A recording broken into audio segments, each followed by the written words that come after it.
And now let's talk about currencies. Now, Asian economies are coming under mounting pressure.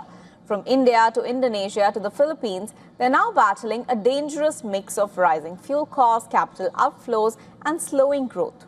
Now, as markets turn volatile and investors flee riskier assets, Asia's biggest oil importing economies are facing one of their toughest economic tests in years.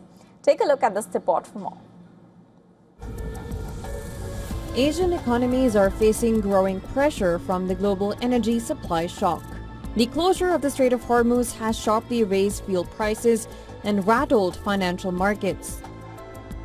Now, the impact is particularly severe for Asia, which buys nearly 80% of the oil shipped through the strait. Currencies across the region are now under intense pressure. Rising oil import bills combined with capital flows and a stronger dollar are making it more expensive for these economies to manage inflation and maintain growth.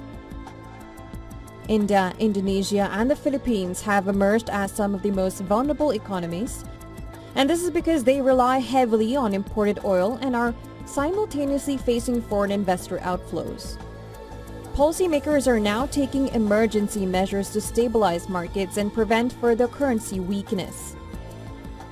India's Prime Minister Narendra Modi has urged citizens to reduce overseas travel and avoid gold purchases to ease pressure on the rupee.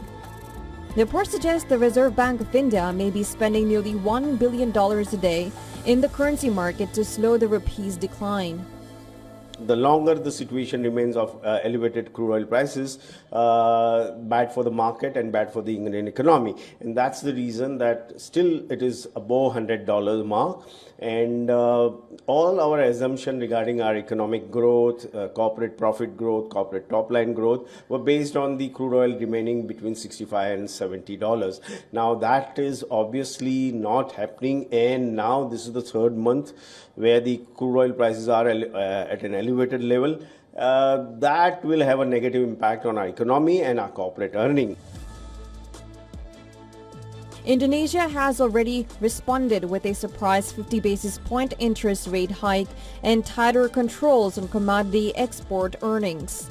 Meanwhile, the Philippines has already raised rates, with markets expecting more tightening if the inflation accelerates further. Analysts warn that while aggressive rate hikes may support currencies, they could also weaken domestic demand and slow economic growth across the region. The pressure on Asian financial markets is intensifying as investors shift money towards safer assets. Expectations that the Federal Reserve could raise interest rates again this year have added to the stress. Investment banks are now recommending traders bet against weaker Asian currencies while favoring relatively stronger ones like the Singapore dollar and Chinese yuan.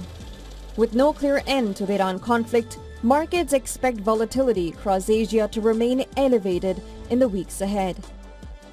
Business Bureau Report, WION World is One.